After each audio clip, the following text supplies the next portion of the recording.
Hello everyone, welcome to today's show. My name is Spencer Walsh. On today's show, Cambrige Analytica, the Trump-tied political firm, has offered to entrap politicians. It's a big problem that they're going through right now. It's a big scandal. Cambrige Analytica and Facebook. Not very good at all. Before he was FBI Director, Chris Wray supervised an investigation that found Eric Prince, one of the more higher people up in the government, broke U.S. law, just as U.S. media does with MLK. Brazil's media is trying to whitewash and exploit Marielle Franco's political radicalism. Franco was a powerful and influential member of the city council in Rio who passed away. We may do that story or another story of that ilk later on in the show. I do have to figure it out because there are a lot of other good stories that we need to do that we don't have time for, so I'm going to weigh them. And, of course, we'll get back to you on that. All right. So, we got a busy show for you today, so stick around with us. So, sitting at a hotel bar, Alexander Nix, who runs the political data firm Cambrige Analytica, had a few ideas for a prospective client looking for help in a foreign election. The firm could send an attractive woman to seduce a rival candidate and secretly videotape the encounter, Nix said, which is not very good, and it probably wouldn't have worked because it was Hillary Clinton who was the other woman, who is the person running, who is the quote unquote opposing candidate, or send someone posing as a wealthy land developer to pass a bribe. So he said, we quote have a long history of working behind the scenes. The prospective client, though, was actually a reporter from Channel 4 News in Britain, and the encounter was secretly filmed as part of a month-long investigation into Cambrige Analytica, the data firm with ties to President Donald Trump's campaign. Oh, I thought it was someone who, I get you. So it was not someone from Donald Trump's team asking for help. I got you. Channel 4's work was broadcast in Britain on Monday, days after reports in the New York Times and the Observer of London that the film had harvested the data from more than 50 million Facebook profiles in its bid to develop techniques for predicting the behavior of individual American voters. The weekend reports about the data misuse have prompted calls from lawmakers in Britain and the United States for renewed scrutiny of Facebook, and at least two state prosecutors have said they are looking into misuse of data by Cambrige Analytica. So they are, Cambrige Analytica and Facebook, they are both in some pretty significant trouble. Now, this Channel 4 broadcast appears to likely to cast a harsher spotlight on the company, which was founded by Stephen Bannon and Robert Mercer, a wealthy Republican donor who has put in at least $15 million in the company. So, the firm's so-called psychographic modeling techniques, which were built in part with the data harvested from Facebook, underpinned its work for the Trump campaign in 2016, though may have questioned their effectiveness. So, less noticed has been the work that Cambrige Analytica and its parent company, the SCL Group, has done outside the United States. The operations of the two companies are set up with a convoluted corporate structure and are deeply intertwined. Nix, for instance, holds dual appointments at two companies. Cambrige Analytica is registered in Delaware and is wholly owned by the Mercer family, but it's effectively a shell.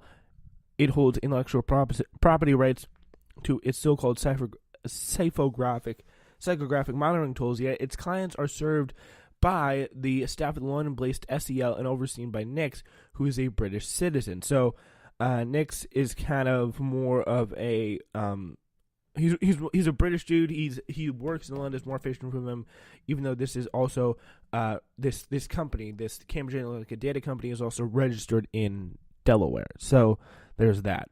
SEL Election has clients around the world and has experimented with data-driven micro-targeting techniques, according to the New York Times, in the Caribbean and Africa, and there has been pretty lax privacy rules, or non-existent, and politicians have been employing SEL have been happy to provide government-held data, according to former employees. So it's much worse in other countries where SEL and Cambrige Analytica have been taking people's data really out from under them, where they really may not, in some cases, even know about it, just because the privacy laws are so lax in those particular countries. So it's not that bad here, where there's a little bit more establishment going on, a little bit more of an established country, a little bit more, though, like, you can't do that kind of rules.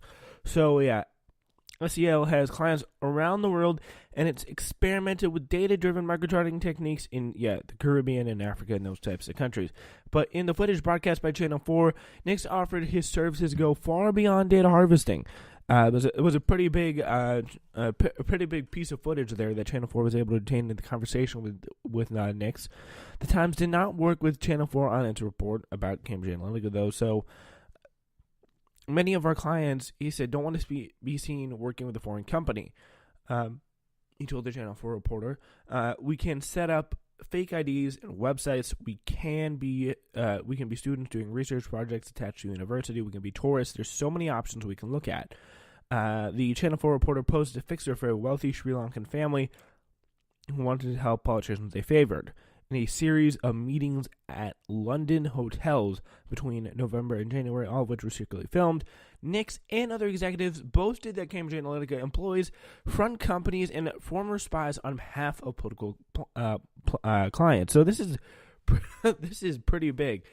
So Nix, he went out in full trying to attract business mode for this kind of this Sri Lankan, this quote-unquote fixer for a wealthy Sri Lankan family that was actually a British journalist, and boy, were they able to find out quite a lot about what was going on here. So the information is uncovered through such clandestine work is then put into the bloodstream to the internet. Mark Turnbull, another Cambridge executive, in an encounter in December 2017, at the Berkeley Hotel in London. They watch it grow, give it a little push every now and again over time to watch it take shape. It has to happen without anyone thinking. That's propaganda, because the moment you think that's propaganda, the next question is, who's put that out? So, so it has to. I kind of get what he's saying there. You're like, you gotta push it out slow. You gotta push it out like it's not so clear, it's not so obvious, which is very effective and is a pretty dangerous strategy. The most damning footage, though, was of Nick's suggestion the company could entrap political rivals through seduction or bribery.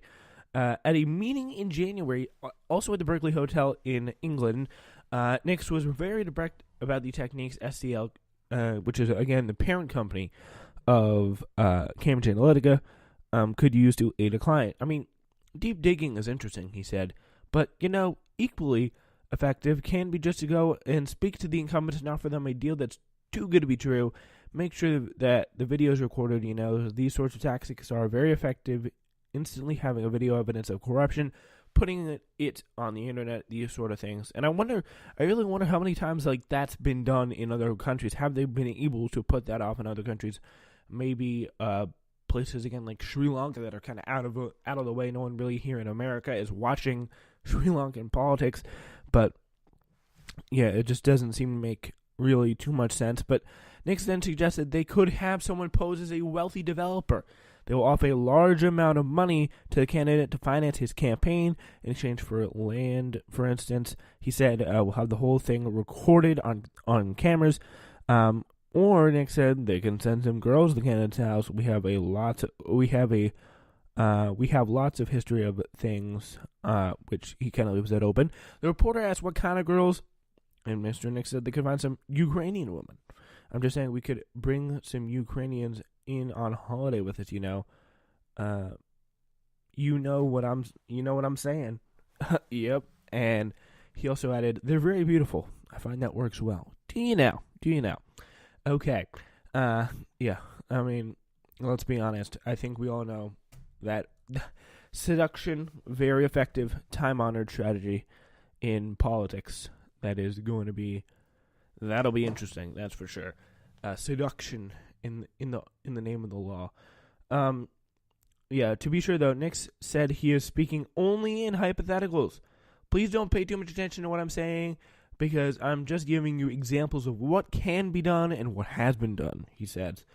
And I'm glad. I was thinking about cutting the story to the show today. I'm glad I did it, because just the fact that you're hearing this stuff, and the fact that Donald Trump used his company, a company that would, quote, send girls around to the candidate's house, and after every, like, really crazy thing he says, he's like, we have a lot of history of doing that kind of stuff, and that's really interesting. So, so Cambrige Analytica, in the statement issued after the Channel 4 broadcast, said the report was edited and scripted to grossly misrepresent the nature of those conversations, how the company conducts its business, which was really quite interesting. The whole point was it wasn't scripted. It was literally off-guard conversations on camera, on hidden camera, where there was a supposedly real client coming up to this guy, and he was going on to full attract business mode. He was going all out. And that is very, very telling. So, the company said its undercover reporter who had raised the idea of entrapping politicians and the executives had been trying to access his intent there. Entrapping politicians and the executives, possibly at Cambrige Analytica. Nixon Turnbull humored these questions and actively encouraged a prospective client to disclose his intentions. They left with grave concerns and did not meet with him again, the company said. For Nix, the footage comes at an already perilous moment. Earlier this month, he told a parliamentary inquiry into fake news and the Russian interference in Britain's referendum to exit the European Union, or Brexit, that Cambrige Analytica never used or possessed Facebook data. But following the reports in the Times and Observer on Saturday, Damian Collins, a conservative lawmaker leading the inquiry, said he planned to call Nix back to testify. It seems clear that he deliberately misled the committee and the parliament, Collins said this weekend in a statement. So, looks like there isn't going to be a lot of partisanship there, and there will be some real questions answered. Because remember, it was very, it's like, because they have almost just as much of a, they have just as much as a motive to check back on this as well. So that's the important thing to remember. All right, so yeah, we're going to have to take a quick break, and Cambrige Analytica causing a storm there on 2 different continents. Pretty impressive. All right, we're going to have to take a quick break. We'll be back with more next. After a week of all new Newsflash episodes this Friday at 10 p.m., it's an all-new Pilots Out episode of the SWRN game show, I've Got It. Then, Saturday at 7 p.m., it's a special Newsflash episode live from the historic March for Our Lives on Gun Reform in Washington, D.C., with in-depth reporting on the scene. Sunday at noon, The Spencer Walsh Show is all new with Zach Lifschultz. It's a week to remember, only on the Spencer Walsh Radio Network. This is the Spencer Walsh Radio Network. Your show will return in just 4 minutes. Pendo on the beat.